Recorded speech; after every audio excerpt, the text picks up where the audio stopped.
Hi there, Rich Crescenti here with another in our series of videos, Making Music with Melodyne. And today what we're going to be focusing on is basic pitch correction, specifically regarding lead vocals, which is almost always what people find themselves doing with Melodyne. And I'm going to show you some tricks and tips that I use to help ensure fast, accurate, musical pitch correction for your voice. Okay, so first things first, I want to point out something in the upper left-hand side right here. I want to point out that I have Melodyne instantiated on the lead vocal, but I also have it instantiated on the acoustic guitar and on the piano as well. Now, you could just put it on your vocal, and Melodyne can still gather pitch information from that vocal, but that's not a lot of information to go off of, and it leaves it more open to interpretation than I would like. So although I'm not going to do anything to the guitar or the piano, I will often put Melodyne on there as well, as now we have a much more complete picture of this song. Having those other instruments in there makes it easier for Melodyne to determine what notes will work in the song and what won't, the key of the song, a lot of other information that we will need, and will make it easier for us to make choices when it comes to moving notes around. Okay.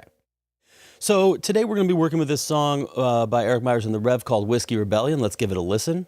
From walking in the sun, drinking and picking what we call fun, that's right. We do it every night. Okay, great. It's a super fun song. I like working on this tune. It's a good vocal performance that has a lot of energy that I like, but as you can see from listening to this and looking, there are some areas that need some pitch correction on there to give it the kind of professional treatment that it needs and that it deserves. So when it comes to pitch correction, I generally find myself in one of two scenarios. Scenario number one is where I've just recorded the vocals and now I need to immediately record some background vocals to go along with it. And in this case, this would be tough for our background vocalist because this vocal is not always on pitch where it needs to be. And I don't have time to go in and do the kind of nuanced pitch correction that this song really needs. I just need something fast. So this is where our pitch macro becomes very, very useful. I'm going to go ahead and select all of these notes right here and come up to this button, which is our pitch macro. And when I open this up, I want to point out that what this has, it has two sliders, pitch center, which is just based on the absolute pitch of the note, and then pitch drift. Now, for those of you that don't know, drift is the slow sliding up into or out of a note.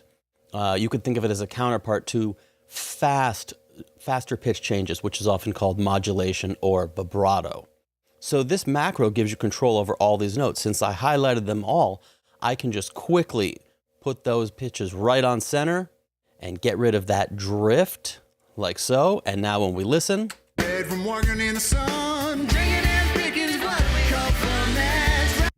all right, we heard a little note there that we didn't necessarily like. Let me check it. Fun, that's That one I wanted to have that a little bit up from where it should be right there. Put it there. Let's give this a listen. From walking in the sun, drinking and picking what we call fun, that's right. This gives our vocalist a much more accurate, quick way to lay down some vocals on top of this, and they have a good reference point to start to. If something went to the wrong note, you could correct it. If you needed to correct a bunch of notes, you could easily just highlight a bunch of notes like that and move them where they needed to go. But this is a very fast way to work. When you're done, you can simply go in and turn that off, and all the notes will go back to where they were before. And you can do some surgery if you need to, although oftentimes when it comes to general pitch correction, I find that this pitch center will do a lot of the heavy lifting for me, and I can kind of get that to the point where everything still sounds good without being too on, and then I can go in and change individual notes as they need to. Okay.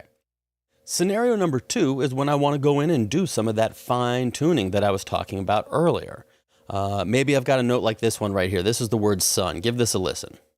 From walking in the sun, drinking it. You can hear that he swings up into that note right there, right? Then he goes a little sharp, then a little flat, then a little sharp, but he finds it right there.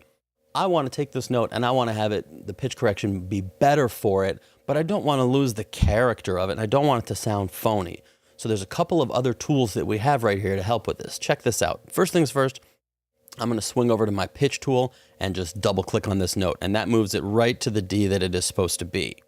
we still see that it swings low right there. And this is that drift I was talking about earlier. So for this one note, I'm going to come to my drift and just drag that down until pretty much everything is right on the note right there. And you may have to experiment a little bit with that, but I can move that right to the center right there.